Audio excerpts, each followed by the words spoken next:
Welcome back to Torah in 10. I'm Jody Burkell, and I'm so excited to be here with you again. What's the life-changing idea Rabbi Sacks of blessed memory teaches us this week? Remember your destination. This will help you distinguish between an opportunity to be seized and a temptation to be resisted. Life is about a journey, isn't it? Or is it about the destination? Let's see what Rabbi Sacks has to say. We're on a new book of the Torah, Numbers, but the narrative continues from Exodus with the theme of journeys. There are similarities between the two books, but there is a major difference. Exodus is a journey from, Numbers is a journey to. Exodus, says Rabbi Sacks, is an escape from slavery, a departure, a withdrawal, and a leaving. In the next book of the Torah, the people have already left Egypt far behind.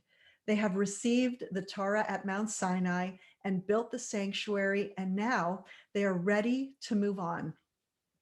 They're looking forward, not back.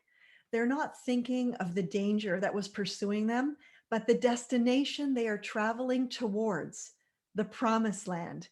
And we might think that the journey forward would be less eventful, less challenging, more relaxed. But what we find is not so. What we will see as we go forward with the story of our ancestors is that the journey from is always easier than the journey to. This is fascinating to explore.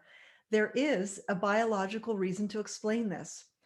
We are genetically predisposed to react strongly to danger.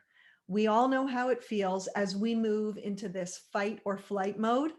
But what's amazing is that when we're fleeing from a threat, we often find ourselves accessing abilities we never knew we had. But fleeing to, that's something very different. It means making a space for the unknown, to travel where we haven't gone before. We become, in the Torah's language, strangers in a strange land. If we have ever fled from a home country, as many Jews did during the Holocaust, they were fleeing for their lives. This, for many, although filled with many challenges, was easier than reestablishing themselves in a strange land. They needed new skills and a new language. They had new responsibilities and had to acquire new strengths. And they did, but it wasn't easy. It required great imagination, strength, and desire. It involves, says Rabbi Sacks, the most unique of all human abilities: to imagine a future that has not yet been and acting to bring it about. Fleeing to is a journey into the unknown. He says, leaving is easy, arriving is hard. The Holocaust is an extreme example, but many of my friends have fled with their families in search of a better life in another country. They too had dreams of a better future, and reaching their destination was not easy. Nonetheless, they never gave up. Rabbi Sacks teaches us that to be a Jew is to know that life is a journey, and it's so important to know at the beginning where we're traveling to begin with the end in mind, as Stephen Covey writes in The 7 Habits of Highly Effective People. Who showed us how this is done? It was our forefather Abraham, when God asked him to lech lecha, to go for himself, to leave his father's house, his land, and go to a land that God will show him. From the beginning, Abraham knew that there was a destination. He didn't know exactly what that meant. Regardless, he never gave up through each of the challenges he faced. And this is so true. As a Baal Tshuva, I have also followed God's command to lech lecha. And something as small as attending a Torah class for the first time felt to me like I was walking into the unknown. I had very little Jewish education, and I knew I had to overcome many obstacles in my path. I faced many challenges along the way. You can't see the bullet holes, can you? But they're there. I knew I had to overcome my ignorance. my biases, and continually work on myself.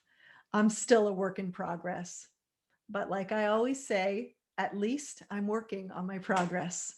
Rabbi Sacks writes that the real challenge for us is to know where God wants us to travel to, what tasks we are put in the world to accomplish at this given time in history and with the given talents and abilities that we have.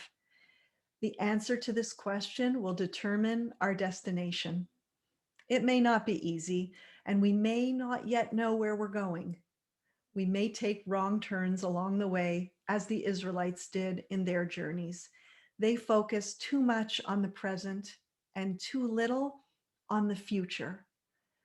We can take comfort in knowing that when Abraham chose to Lech Lecha, he imbued within us his spiritual DNA, the inner spark to break free from the status quo, to question and to think differently in a world made up of so many voices. He showed us all how to listen to the voice of the Almighty, speaking to each one of us at every moment, saying, "My precious, precious child, Lech Lecha," for yourself and for the world. As Jews, we have a spiritual GPS, a God positioning system. Thank you, Rebbitzin Lori Palatnik, for that one. We have a destination, a mission to achieve. Each one of us has a road we need to travel, a unique destination to reach.